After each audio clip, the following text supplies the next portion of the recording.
یہ ایک لڑکی کی کہانی ہے جس سے ہر کوئی محبت کرتا تھا، لیکن سوال تھا کہ اس لڑکی سے شادی کون کرے گا۔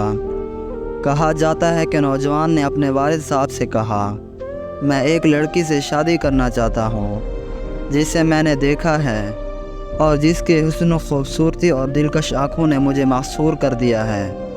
تو اس کے والد صاحب خوشی سے مسکراتے ہوئے اسے جواب دیتے ہیں کہ کہاں ہے وہ لڑکی، تاکہ میں تمہارے لیے اس کا رشتہ مانگوں۔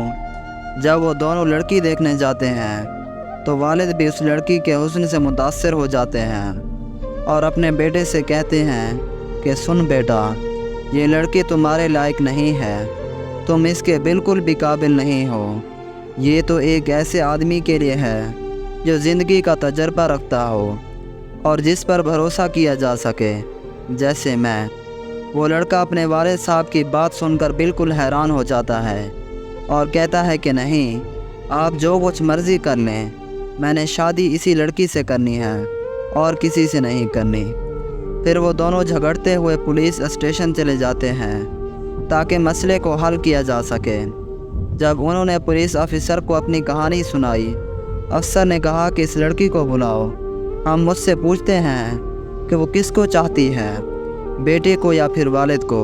جب اس افسر نے لڑکی کو دیکھا اور اس کے حسن سے متاثر ہوا، اس نے کہا یہ لڑکی تم دونوں کے لیے مناسب نہیں ہے، یہ تو میرے جیسے کسی اہم شخص کے لیے ہے۔ اب تینوں میں جھگڑا ہوتا ہے اور وہ وزیر کے پاس چلے جاتے ہیں۔ وزیر لڑکی کو دیکھتا ہے اور کہتا ہے کہ یہ لڑکی تو ہم وزیروں کے لائق ہے، جیسے کہ میں ہوں۔ اسی طرح ان میں جھگڑا ہوتا رہا اور معاملہ امیر شہر تک پہنچا۔ جب امیر نے لڑکی کو دیکھا تو اس نے کہا یہ مسئلہ میں حل کرتا ہوں، لڑکی کو بلاؤ۔ لڑکی کو دیکھ کر امیر بھی کہنے لگا، یہ تو صرف کسی امیر سے ہی شادی کر سکتی ہے، جیسے کہ آپ سب کے سامنے میں ہوں۔ اس کے بعد پھر سب نے بحث کی تو پھر لڑکی نے جواب دیا کہ میرے پاس ایک حل ہے، میں دوڑوں گی اور تم سب میرے پیچھے دوڑو گے، جو بھی پہلے مجھے پکڑے گا میں اس آدمی کی بن جاؤں گی اور اسی سے شادی کر لوں گی۔ لڑکی دوڑی، پانچوں بندے دوڑے، نوجوان، والد، پولیس آفیسر، وزیر اور امیر، سب اس کے پیچھے دوڑے۔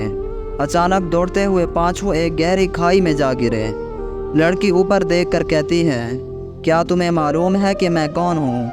میں دنیا ہوں، میں وہ ہوں جس کے پیچھے ہر انسان دوڑتا ہے اور اپنی آخرت اور دین کو بھول جاتا ہے۔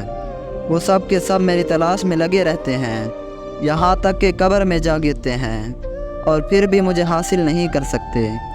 میرے دوستو، یہ کہانی ہمیں یہ سبق دیتی ہے کہ دنیا کی چمک دمک کے پیچھے بھاگنے سے بہتر ہے کہ ہم اپنے دین اور آخرت پر توجہ دیں، کیونکہ یہ دنیا فانی ہے اور ہمیں کبھی بھی مکمل طور پر حاصل نہیں ہو سکتی یہ دنیا۔